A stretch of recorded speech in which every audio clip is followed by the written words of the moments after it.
হযরত হারুন আলাইহিস সালাম ছিলেন হযরত মুসা আলাইহিস সালামের ভাই এবং আল্লাহর প্রেরিত একজন নবী। তিনি বনী ইসরায়েলদের নির্দেশক হিসেবে গুরুত্বপূর্ণ ভূমিকা পালন করেন এবং নবুয়তের গুরুদায়িত্ব কাঁধে নেন।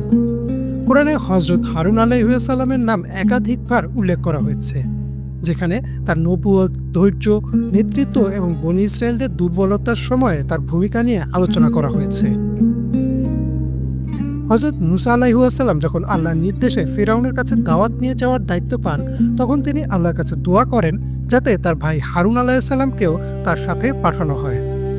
হযরত মুসা আলাইহিস সালাম আল্লাহর দরবারে বলেন, আর আমার ভাই হারুনকে আমার সহযোগী করুন, আমার সঙ্গে তাকে আমার কাজে শরিক করুন।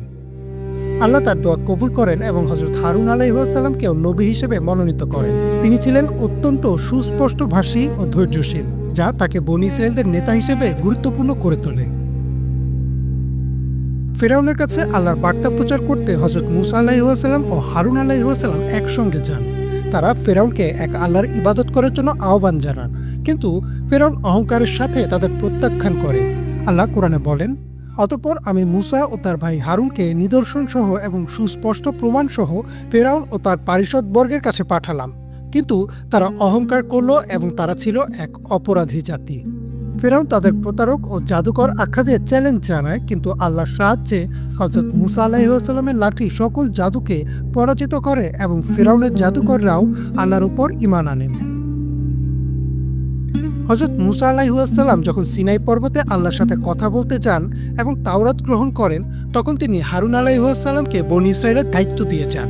কিন্তু এই সময় সামেরি নামের এক প্রতারক স্বর্ণের বাছুর তৈরি করে এবং বনী ইসরায়েলদেরকে তা উপাস্য হিসেবে গ্রহণ করতে প্ররোচিত করে।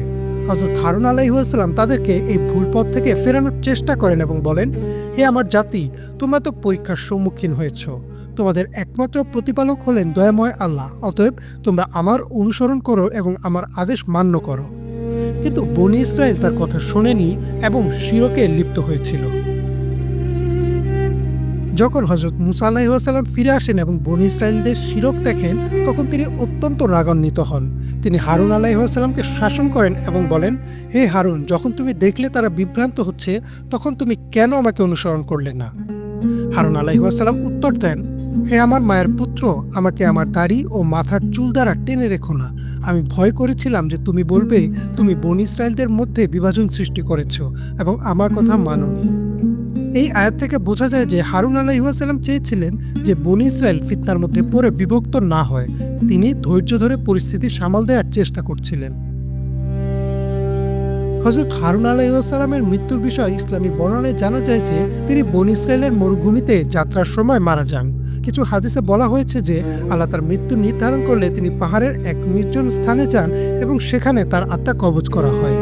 বনী ইসরায়েলের ইতিহাস অনুযায়ী হযরত হারুন আলাইহিস সালামের কবর পবিত্র ভূমির কাছাকাছি জর্ডানের পেত্রা অঞ্চলে অবস্থিত, তবে এর সঠিক অবস্থান একমাত্র আল্লাহ ভালো জানেন। ইমরান মাহমুদ, বাংলা ভিশন।